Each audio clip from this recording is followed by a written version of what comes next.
scene was fairly predictable at VFL Park, a sea of Collingwood supporters with an occasional ripple of blue and gold. It was quite clear the Magpies had won the numbers battle in the outer. It remained to be seen if they could do the same on the ground. One question was soon answered when burly Magpie forward Brian Taylor did take his place in the team, but it was Dacos who was on target early.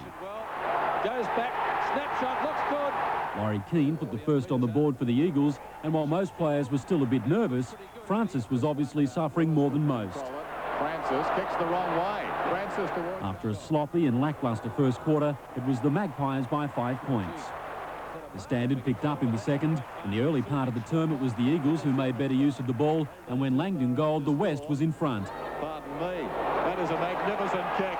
What a superb kick. Barwick marked well, but it was this incident afterwards which may be looked at more closely on Monday.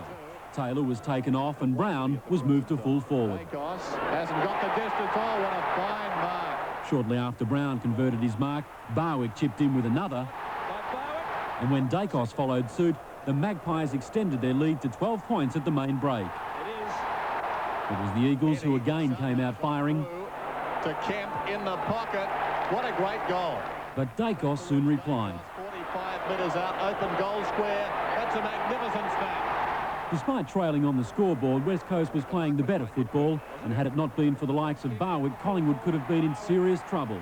As it was, their lead had been cut back to 2 points, and Lewis may have some explaining to do for this incident with Turner on the siren. Lee Matthews spent the break trying to find an answer to his problems, but they were only compounded by Heady. Directly in front, Sumich strikes it, it's a goal, the Eagles in front. The Eagles were 4 points ahead, and when Lewis goaled after this mark, their lead grew. Matthews had one card left to play, Brian Taylor. Taylor, oh yes, what a catch! The unlikely hero put through another one after being given a free, but the goal of the day was this one from Dacos. Dacos nearly runs out of room. He's goal! Langdon's goal made the difference 2 points. Waterman reduced it by another point, and the dramatic finish came when Sumich marked well within distance, but on an angle.